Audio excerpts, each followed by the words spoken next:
Bismillahirrahmanirrahim. Assalamualaikum warahmatullahi wabarakatuh. Alhamdulillah wassalatu wassalamu ala nabiyyina Muhammadin sallallahu alaihi wa ala alihi wa ashabihi ajma'in, amma ba'du. Alhamdulillah, Bapak Ibu-ibu rahimakumullah jami'an, jamaah Masjid An-Naml Menara BP Jam Sostek yang saya cintai karena Allah Subhanahu wa taala. Dengan izin Allah Subhanahu wa taala, Allah perjumpakan kita dalam perjumpaan yang mubarak untuk membahas di siang Ramadan, untuk kita bisa memanfaatkan waktu di siang Ramadan sambil muhasabah tentang diri kita. Judul sebagai pengingat kita, pengaruh pola pikir terhadap kesehatan. Perlu diketahui, kaum muslimin harus tahu pola pikir menurut Islam itu ada di mana, letaknya di mana. Sebagaimana Allah Subhanahu wa taala telah berfirman, "Fa'tabiru ya ulil absar, fa'tabiru ya ulil albab." Maka ambillah pelajaran wahai orang yang punya akal. Allah juga berfirman surat Az-Zariyat 20-21, "Wa fil ardi ayatun lil muqinin wa fi anfusikum afala tubsirun." Dan di bumi Allah jadikan tanda-tanda kekuasaannya bagi orang-orang yang yakin, dan pada diri Anda tadabburi diri Anda. Dalam surat Fussilat ayat 53 Allah Subhanahu wa taala juga berfirman, "Sanurihim ayatina fil afaqi wa fi anfusihim hatta yatabayyana lahum annahu al-haq." Kami akan pertontonkan di semua wilayah kekuasaan kami, kata Allah Subhanahu wa taala, dan termasuk diri kalian sampai kalian yakin Al-Qur'an itu adalah hak. Allah Subhanahu wa taala juga berfirman, "Laqad khalaqnal insana fi ahsani taqwim." Sungguh Allah telah menciptakan manusia dengan sebaik-baik ciptaan. Fi ahsani surah wa ahsani qamah. Sebaik-baik ciptaan dari sisi anatominya dan fisiologinya. Allah Subhanahu wa taala juga berfirman, "Subhanallahi alladzi atqana kulla syai'." Maha suci Allah yang menciptakan makhluknya ini. Kalau diciptakan apa? Paten, enggak tanggung-tanggung. Semua Allah ciptakan penuh dengan hikmah. Kalau Anda perhatikan, kalau mungkin ada di antara Anda bertanya kepada para dokter modern, "Dok, penyakit apa yang akan menyebabkan pintu semua penyakit?" Maka dokter bakal menjawab, yaitu penyakit kencing manis. Kalau sudah kena kencing manis, akan terbukalah pintu semua penyakit. Tapi kalau Anda tanya kepada para pengobatan kedokteran Arab klasik dan kedokteran Islam, mereka bakal menjawab, kalau Anda sudah sakit hati, maka itu pintu semua penyakit. Bukan kencing manis, tapi hati. Dan hati atau yang dimaksud jantung di sini termasuk sumbernya, asalnya kita bakal sehat atau sakit. Pilihannya bermula dari hati. Dan disebutkan Nabi SAW, "Ala inna fil jasadi mudghah. Idza salahat hadhihi al-mudghah salaha jasadu kullu wa idza fasadat hadhihi al-mudghah fasada jasadu kullu, ala wa hiya al-qalb." Ketahuilah di tubuh kita ada gumpalan daging. Kalau gumpalan daging ini baik, semuanya baik. Kalau gumpalan daging ini jelek, semuanya jelek. Gumpalan daging itu adalah hati. Makanya dalam kedokteran Islam, inti organ dalam tubuh kita bukan kepala, tapi ternyata jantung atau hati kita. Hati yang artinya jantung, bukan hati yang dimaksudkan liver. Nah, makanya Suyuti menyebutkan jantung kita dinamakan Ra'isul Awi, pemimpinnya para organ. Adapun kepala, telinga, mata, hidung, organ yang lainnya namanya Al-Mar'us, organ yang dipimpin. Kalau hati baik, maka pikiran kita bakal ikut baik. Ya, nanti kita akan rubah mindset kita yang sebelumnya Anda mungkin mengatakan mikir pakai otak. Rubah kata-kata mikir pakai otak dengan firman Allah Subhanahu wa taala, "Lahum qulubun la yafqahuna biha wa lahum adhanun la yasma'una biha wa lahum a'yunun la yubsiruna biha walahum adhanun la yasma'una biha." Mereka punya jantung alias hati, tapi gak digunakan untuk berpikir, untuk memahami. Mereka punya mata tapi nggak digunakan untuk melihat. Mereka punya telinga tapi nggak digunakan untuk mendengar. Makanya kalau Anda ditanya di mana letaknya akal pikiran, maka jawaban Anda sebagai seorang muslim jawabannya di jantung. Mikir pakai jantung, bukan mikir pakai otak. Lantas di mana letaknya akal? Akal itu di jantung dan di otak mereka selalu berproses. Ada tautannya. Kata Syekhul Islam Ibnu Taimiyah, kata Ibnu Qayyim rahimahullah taala, dan diteliti oleh kedokteran modern zaman sekarang seperti seorang dokter dari Mesir namanya Dr. Asim Balawi.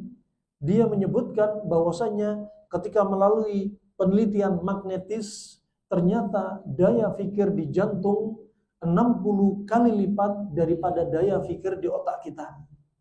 Makanya kalau jantung kita rusak, semuanya rusak. Kalau jantung kita atau hati kita sakit, semuanya sakit. Sehat dan sakit dilihat dari dua sisi. Yang pertama dari sisi iman. Kalau iman kita sedang kuat, kita sedang taat-taatnya, seperti di bulan Ramadan, kita sedang sehat-sehatnya, kita ikhlas ketika melakukan ibadah, kita tawakal kepada Allah, kita sabar, kita punya rasa harap kepada Allah, juga kita takut kepada Allah Subhanahu wa taala, kita cinta kepada Allah Subhanahu wa taala, maka ini iman sedang kuat-kuatnya. Nah, iman sedang kuat-kuatnya, dan ada saatnya iman itu kita kuat, ada lemah.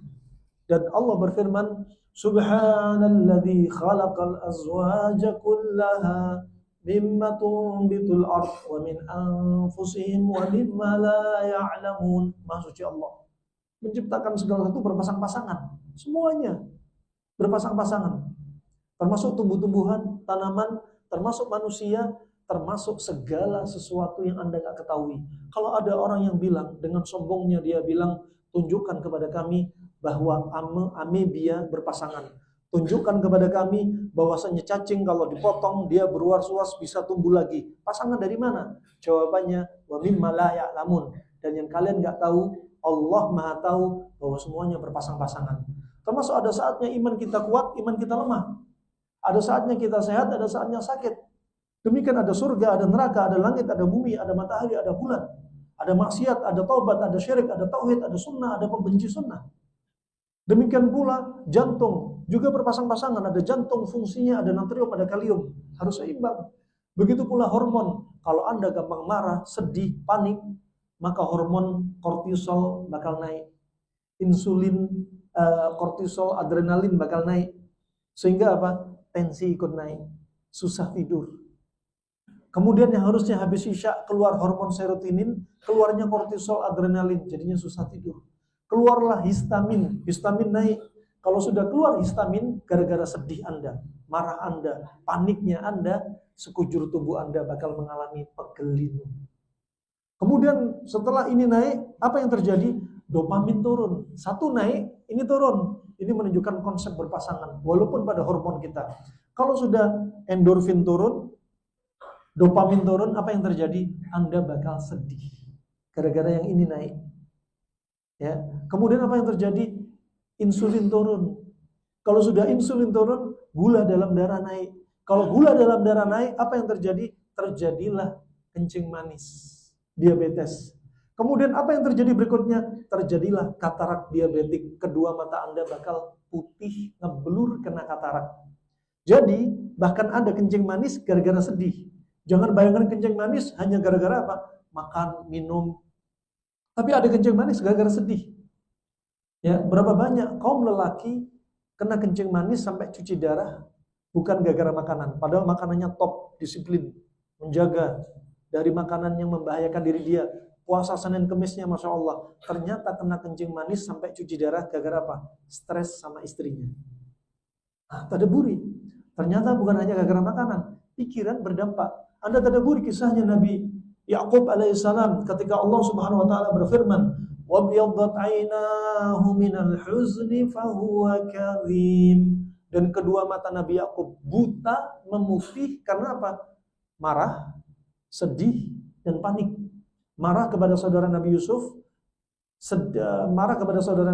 sedih, lebih dari 30 tahun berpisah dengan Nabi Yusuf. Kemudian panik, sehingga kedua mata beliau buta memutih, dikatakan muqatil sekitar 6 tahun. Kemudian ketika Nabi Yusuf memerintahkan kepada saudaranya untuk mengirimkan pakaian Nabi Yusuf untuk diletakkan di wajah bapaknya, langsung Nabi Yakub mencium aroma pakaian Nabi Yusuf, naiklah hormon kesenangan dia, mata bisa melihat. Kemungkinan yang kedua disebutkan para ulama ahli tafsir, itu mukjizat untuk kedua nabi, Nabi Yakub dan Nabi Yusuf, sehingga gara-gara pakaian Nabi Yusuf, Nabi Yakub bisa melihat kembali. Nah, ini pentingnya pikiran. Maka dari sini hati kita bakal sehat kalau iman kita kuat. Tubuh kita bakal ikut kuat. Sebaliknya kalau kita banyak dosa, ngelihat yang haram-haram, konsumsi yang haram-haram, imma binatang buas, imma beli makanan yang halal tapi dengan uang riba. Kasban, haramnya kasban. Kemudian ada yang melakukan kesyirikan. Ini hati sudah sakit. Ya, ada yang subhanallah kami dapati si istri dendam kepada suami.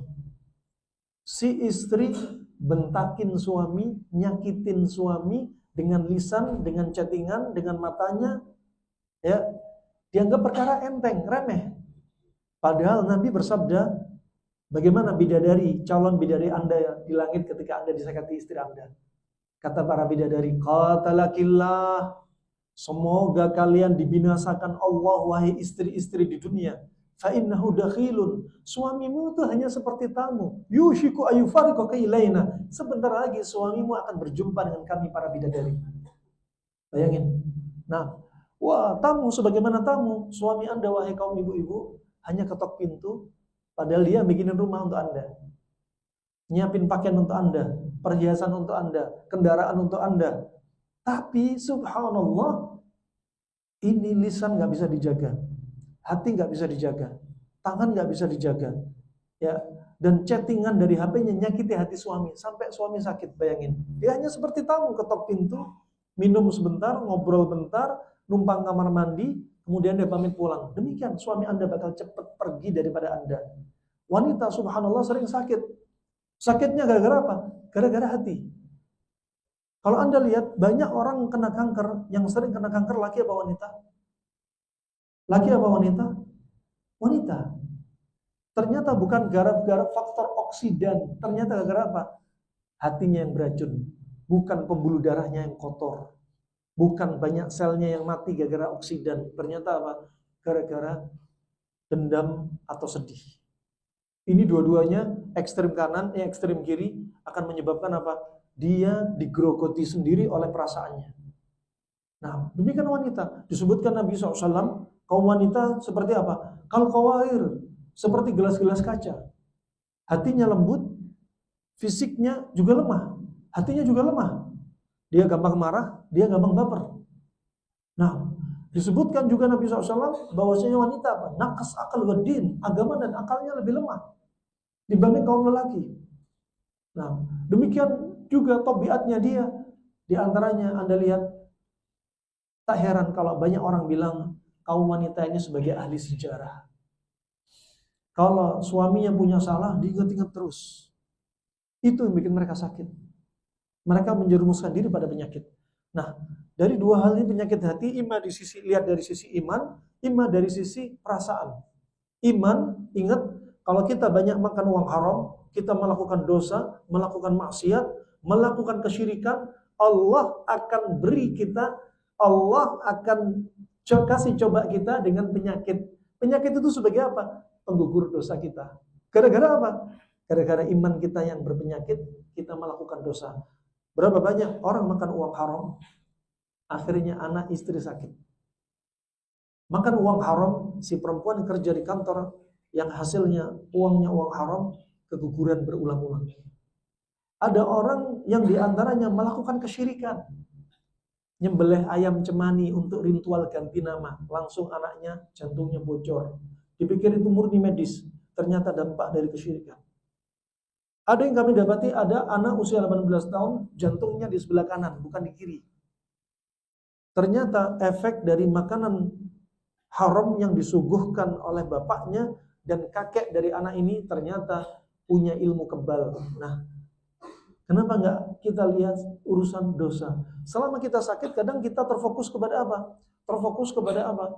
Fokus kepada ini bakteri, virus, ini jamur, ini benjolan, ini patogen, oh ini karena oksidan. Kenapa kita nggak pikir? Itu karena dosa kita. Allah berfirman, وَمَا أَصَابَكُم مِّن مُّصِيبَةٍ فَبِمَا كَسَبَتْ أَيْدِيكُمْ وَيَعْفُو عَن كَثِيرٍ. Tidaklah musibah yang menimpa Anda kecuali karena dosa Anda. Harusnya penyakit ketika kita sakit, kita harus koreksi apa yang sudah kita lakukan. Orang dikasih penyakit gak luput dari 3 pelajaran dari Allah Subhanahu wa taala. Pertama, ngingetin orang yang lalai. Fisik sehat tapi jarang melangkahkan kaki ke masjid. Ke masjid hanya bulan Ramadan saja. Salat hanya Idul Fitri saja. Ke masjid salat hanya untuk apa? Hari Jumat saja. Dia punya harta banyak, tapi apa? Wa yaqbiduna aydiyahum. Tangannya dikepal terus erat-erat. Biar hartanya enggak banyak infak sedekah. Jangan. Di bulan Ramadan saatnya melatih kita banyak infak sedekah. Nabi SAW bersabda, afdhalus sadaqah sadaqatun fi Ramadan. Sebaik-baik sedekah di bulan Ramadan. Kemudian ketika punya waktu luang, enggak pernah ikut kajian, enggak pernah muhasabah, ya, enggak pernah ngaji, enggak pernah cari waktu yang manfaat. Akhirnya apa? Dikasih penyakit karena lalai. Melalaikan nikmat Allah. Kemudian dikasih penyakit sebagai apa? Kedua, penggugur dosa. Sebagai penggugur dosa. Dan yang ketiga, dikasih penyakit untuk apa? Mengangkat derajat kita semua. Nah, jadi nggak ada ceritanya penyakit itu murni takdir buruk. Takdir buruk hanya di pelupuk mata kita. Tapi di sisi Allah, buruknya kita semua kebaikan di sisi Allah Subhanahu wa taala. Allah juga berfirman, "Ma asabaka min hasanatin fa min Allah, wa ma asabaka min sayyi'atin fa min nafsik." Kalau Anda dapat nikmat pasangan hidup, nikmat anak, nikmat kendaraan, nikmat rumah, nikmat waktu luang, nikmat gaji yang Anda dapat, nikmat udara, nikmat bertetangga, nisbatkan semua itu kepada Allah. Tapi kalau Anda dapat penyakit, malapetaka, bencana, cobaan, nisbatkan diri kita. Ini yang harus kita tadaburi. Kalau kita sakit, yang pertama kali lihat kita. Coba ketika Anda sakit gigi. Anda ketika sakit gigi, coba obat yang paling manjur merek apa yang bakal Anda beli? Kataflam, Antalgin, Paracetamol Plus, ya, Panadol Plus Extra. Nah, itu yang Anda pikirkan. Pergi ke dokter gigi, cari minyak cengkeh, kalau gigi lubang. Tapi jarang manusia berpikir, kalau sakit, alhamdulillah, takdir buruk dari Allah untuk gugurin dosa saya. Alhamdulillah. Merilis perasaan, itu yang paling pertama. Kaum wanita juga demikian. Kaum wanita di bulan Ramadan mereka sudah masak. Demi sahur Anda, dia bangun duluan. Demi buka puasa Anda, dia sudah giat memasak. Dia nyiapin anak untuk sekolah, mandikan anak. Nyiapin Anda, anduk Anda, sabun Anda disiapin oleh istri Anda. Nah, tapi kalau wanita ini merasa lelah dengan apa yang dia lakukan, percuma lelahnya dia. Nggak nambah pahala, nggak gugurin dosa. Tapi kalau lelahnya dia karena Allah, lelahnya dia ridha dengan qada dan qadar, saat itu lelah dia sebagai penggugur dosa. Nabi SAW bersabda, "Ma min hammin wala ghammin wala wasabin wala nasabin wala adha illa kafarallahu anha al-khataya." Tidaklah sedih, gundah gulana, gangguan yang Anda rasakan, rasa sakit yang Anda lelah, yang Anda padanya lelah juga, maka pada saat itu tidak semua itu kecuali apa? Gugurin dosa dengan syarat Anda sabar, Anda ridha. Ini kembalinya kemana? Kepada hati. Barakallahu fikum. Tadi kita lihat penyebab fisik kita sakit karena iman kita sedang bermasalah. Iman kita lalai dari zikrullah, kita bakal sakit. Kalau lalai, setan bakal masuk nyerang kita. Dari mana pintu masuknya setan? Dari pintu jantung, pintu hati kita. Kalau ada berbuat maksiat, akan diserang dari pintu maksiat. Kalau yang berbuat kesyirikan, dibuka pintu dari pintu kesyirikan.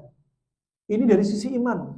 Berikutnya, ada yang bikin hati sakit dari sisi apa? Al-masyair wal-awatif. Dari sisi apa? Dendam dan sedih. Orang dendam dan sedih, hati bakal sakit. Orang dosa, hati juga bisa sakit. Allah berfirman, innal ladzina taqaw idza massahum ta'ifum minasyaitani tadzakkaru fa idza hum mubsirun. Sesungguhnya orang yang bertakwa, Anda bertakwa. Hadir di masjid, Masya Allah, segini banyak jumlahnya, nampak di depan mata zahirnya Anda bertakwa. Anda bertakwa, enggak bertakwa, tetap diserang setan. Gak ada waktu Anda istirahat dari serangan setan. Anda diserang terus. Ya, min syarril waswasil khannas, diserang dengan waswas dan khannas. Anda mau lalai, mau taat, diserang terus. Kalau Anda bertakwa saja tetap diserang. Innal ladzina taqaw idza massahum ta'ifun minasyaitani tadzakkaru fa idza hum mubsirun. Serangannya apa? Kata Ibnu Katsir rahimahullah taala, serangannya berupa apa? Al-ghadab wal gham wal hazan.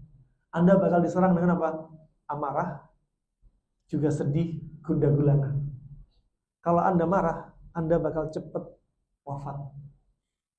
Ini serangan setan. Sengaja pintu hati Anda diserang dari apa? Amarah.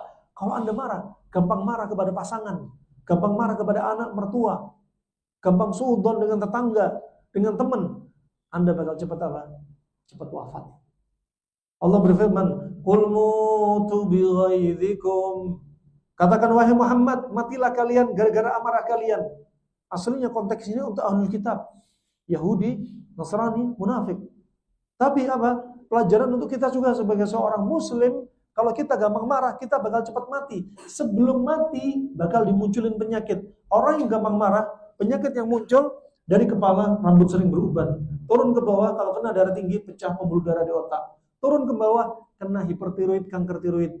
Turun ke kiri, bisa hipertensi jantung. Bahkan bisa gagal jantung, pembengkakan jantung. Kemudian turun ke bawah lagi lambungnya juga bakal panas, gastritis terus. Kemudian paru-paru jadi kering. Kemudian liver pun lemah. Usus jadi mengkeret. Gara-gara apa? Panas, kering, gara-gara marah. BAB jadi susah. Kemudian bagi kaum wanita yang gampang marah, disebutkan oleh Abu Hasan al-Baghdadi, ulama yang meninggal pada tahun 400 Hijriah, dalam kitabnya Al-Mughni, wanita kalau gampang marah, tipenya panas, apa yang terjadi? Haidnya bisa jadi lebih dari 10 hari. Kalau ada wanita, istri Anda, haidnya lebih dari 10 hari, lihat. Dia gampang marah, hobinya makan pedes-pedes, dan haidnya berkepanjangan. Kalau dia kena kista, kena kanker, miom, adenomyosis, endometriosis, varises rahim, kanker serviks, kanker payudara, kanker otak, kanker liver, kanker usus, kanker tulang, kanker darah, kankernya bakal bersifat panas sesuai karakter dia pemarah, sesuai makanan dia yang panas. Itu perlu ditadaburi. Nah, sebaliknya kalau ada orang baperan, minder, introvert, ngambekan, ya, dia orang sering kebanyakan minum air, kebanyakan makan timun, hobi makanannya ikan. Kalau kena benjolannya bakal bersifat dingin. Haidnya cuma 2 hari 3 hari. Bakal terjadi penebalan dinding rahim. Orang yang tipe panas tadi bakal sering terjadi keguguran kalau hamil karena dinding rahimnya tipis. Hanya subhanallah. Bahkan apa? Gara-gara hati, pikiran yang gak benar tadi akan berdampak kepada penyakit. Maka kalau kita cepat marah, kita cepat mati. Sebelum mati diawali penyakit. Makanya Allah berfirman, "Wal kadhiminal ghaidha wal 'afina 'anil nas." Tahan amarah, maafin orang yang salah. Itu obat kita semua. Siapapun yang salah, pasangan hidup Anda, maafin dia. Kalau Anda mau marah, tahan, isti'adzah. Wasiat Nabi, fal yaskut, diem, jangan teriak. Apalagi bulan Ramadan, tahan. Masih ingin marah, dari berdiri, rubah duduk. Duduk masih ingin marah, baring.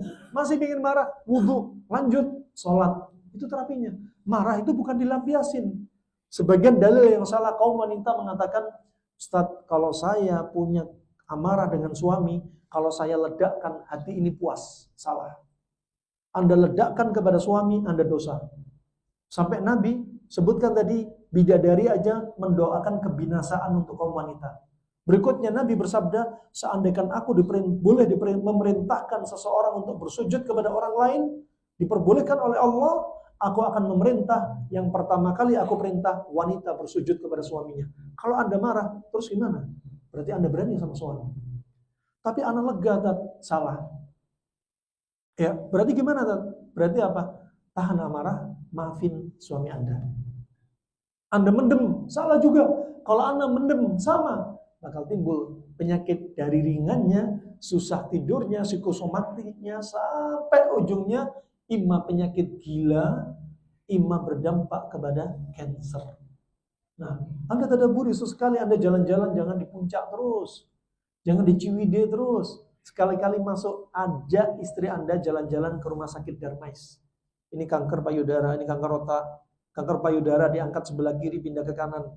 Ada kanker liver, kanker tulang, kanker darah, kanker serviks, kanker rahim, ada endometriosis, ada kista, miom, dan seterusnya. Anda perhatikan, ternyata bukan oksidan, ternyata lebih banyak karena perasaan. Oksidan iya penyebabnya, makan minuman instan iya, ayam broiler iya, kebanyakan karbo iya, kebanyakan makan olahan iya, tapi ternyata bukan faktor dari luar dominannya dari dalam hati. Nah, ini harus apa? Anda pikirkan. Jadi, Anda marah bisa timbul penyakit. Anda sedih juga demikian. Allah berfirman, "Innaman najwa minasyaitonir liyahzunal ladzina amanu." Sesungguhnya yang membuat orang-orang beriman sedih siapa? Setan. Setan nyerang Anda dengan marah dan sedih. Apakah sedih tercela? Enggak. Sedih, semua manusia sedih. Wajar, Nabi juga sedih.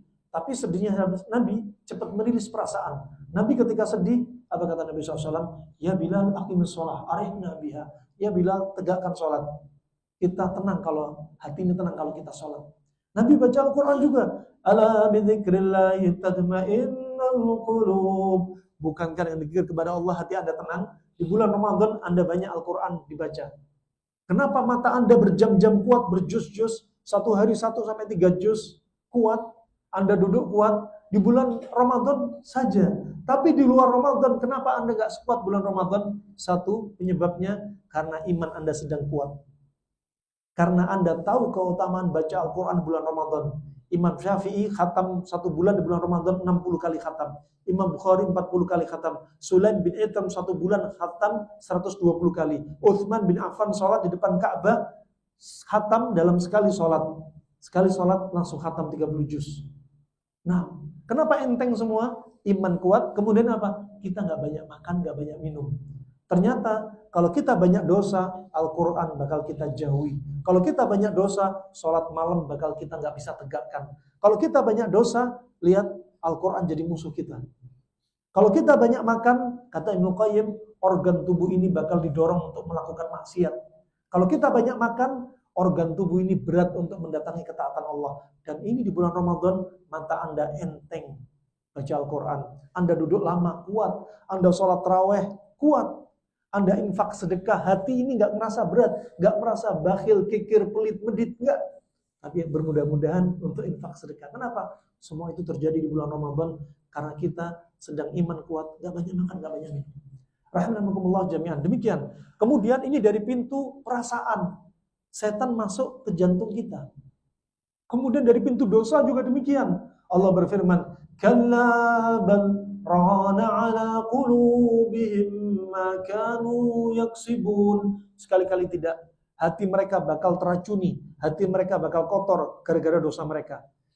Dan disebutkan oleh Imam Ghazali, Ibnul Jauzi, juga Al-Maqdisi, ya, disebutkan bahwasanya kalau kita berbuat maksiat, kalau kita dendam dan marah, kebukalah pintu gerbang. Kalau kita hubbud dunya, kebuka pintu gerbang. Kalau kita hubbus syahwat, kebuka pintu gerbang. Kalau kita suudzon, kebuka pintu gerbang. Sampai saya dapati ada ketika contoh bagaimana setan masuk dari kebukanya pintu gerbang melalui maksiat. Contoh, ada seorang pemuda usia 27 tahun mengeluhkan apa? Capek, bentak dan marah kepada ibunya. Dan capek minum obat gangguan jiwa selama 10 tahun. Dia usia 27 tahun. Lantas apa yang kau lakukan? Apa penyebabnya? Ternyata dia candu film porno 16 tahun. Berarti dia candu film porno dari 11 tahun. Ternyata dokter juga meneliti orang yang candu porno berdampak schizofrenia, gila. Dari mana? Setan masuk pintu hatinya. Dari pintu candu maksiat. Nah, dari pintu candu maksiat. Sampai saya dapati juga, dia bilang akhirnya, sekarang tahap berikutnya kata dia sudah mulai melihat film-film yang sesama jenis. Terong ketemu terong, permisi, pakai bahasa kiasan. Kalau frontal nanti diblok ini. Nah, wah subhanallah, juga kami dapati juga orang tua datang mengeluhkan, saat anak saya sudah kepergok, ini chattingannya mesra-mesraan laki sama laki. Nah, sampai demikian. Maka apa? Al-ma'siyah baridatul kufur. Perbuatan maksiat akan mengantarkan kita kepada kekufuran. Maksiat dikit lagi, yang tadinya hanya porno lawan jenis, naik porno terong ketemu terong. Lanjut nanti bisa-bisa gak tersisa cahaya putih di dalam hatinya. Satu cerca cahaya gak ada. Semua hitam. Bakal jadi hati yang mati. Bakal jadi hati yang dijuluki murtad dari Islam. Gara-gara apa? Maksiat. Dan demikian iblis itu menjebak, gak langsung dia keluar Islam. Dijebak apa? Seninya iblis bertahap. Pelan-pelan. Gak ada waktu untuk Anda istirahat. Pelan-pelan Anda digoda terus. Dan akhirnya gara-gara pikiran tadi timbul penyakit. Ya. Kemudian ada juga di antaranya permisi untuk kaum wanita. Ada kaum wanita konsultasi telepon, ini contoh menunjukkan maksiat itu langsung Allah kasih iqab. Ada wanita mengeluhkan alat vitalnya mengalami tumor, keputihan, dinding rahim tebal, hipertensi. Pertanyaan kami ketika tanya makanannya nggak terlalu mencurigakan, langsung kita geser ke dosa atau dari perasaan dia. Ibu ada dendam, ibu ada marah, ibu sering tengkar sama suami, iya tak? Sampai masalah ringan saya sering tengkar sama suami. Baik, permisi Bu. Permisi puasa-puasa, saya sampaikan hanya untuk hikmah saja. Apakah kemaluan ibu bau busuk? Iya, Tat. Apakah ibu sering nolak ajakan suami? Iya, Tat. Suami ibu ada di sini di samping telepon ibu. Ada, Tat. Sekarang juga ibu minta maaf. Itu obatnya ibu. Nah, dari pikiran hati. Banyak penyakit itu gara-gara dosa. Ada orang ngerokok, kenapa? Kanker lidah, kanker lambung, kanker paru-paru. Bisa jadi bukan murni asap rokoknya. Ya, bukan asap rokoknya murni. Ternyata apa? Doanya orang yang merasa terdolimi. Ada perempuan gendong bayi, kena asap rokok, si perempuan bilang, Pak, anak saya masih bayi Pak, jangan ngerokok. Masih ngerokok. Ibu minggir sana, ini tempat ngerokok saya kok. Ya, apa haknya ibu melarang saya? Apa kata si ibu? Ya Rob, ya Rob, timpakan untuk dia penyakit ya Rob. Biar dia berhenti ngerokok. Doa orang yang terdolimi, gak ada hijab antara dia dengan Allah Subhanahu Wa Taala, gak ada hijab, dikabulkan langsung. Ngerokok pakai tangan kiri lagi, padahal ngerokok pakai tangan kanan gak boleh. Alias jangan ngerokok. Sudah jam 1. Cukup sampai di sini. Semoga kita berjumpakan di lain kesempatan. Semoga ilmu ini bermanfaat sebagai muhasabah bagi kita semua. Kita sebagai laki-laki jangan gampang marah sama istri, sama anak, sama mertua, tetangga. Anda yang ibu-ibu, jaga lisan Anda. Anda nyakitin suami, setiap saat bidadari siap mendoakan keburukan untuk Anda. Ya, Anda menyakiti suami, Allah siap-siap dengan iqabnya akan menyerang diri Anda. Sekali lagi, rilis semua perasaan kita. Gampang minta maaf. Sebelum tidur suami istri, budayakan sering minta maaf. Wahai istriku, maafin aku ya, mungkin aku salah hari ini, apa-apa salah, maafin. Sama, aku juga gitu, maafin ya, barangkali salah ucap dariku. Nah, itu biasakan. Dan orang yang ketika ada masalah, orang yang minta maaf, dia adalah yang terbaik. Hati dia paling lembut. Semoga Allah lembutkan hati kita. Semoga Allah sembuhkan kita dari penyakit hati. Semoga Allah jauhkan kita dari gangguan jin. Semoga Allah istiqomah kita di atas hak. Allah wafatkan kita dalam keadaan husnul khatimah. Ini yang bisa saya sampaikan. Kalau ada salah ucap dari saya harap dimaklumi. Jika ada benarnya dari Allah semata, jika ada salahnya karena keterbatasan ilmu saya dan karena gangguan syaitan, sebaik-baik orang yang salah adalah bertobat kepada Allah Subhanahu wa taala. Kita tutup dengan doa kafaratul majelis. Subhanakallahumma bihamdika asyhadu an la ilaha illa anta astaghfiruka wa atubu ilaik. Wassalamualaikum warahmatullahi wabarakatuh.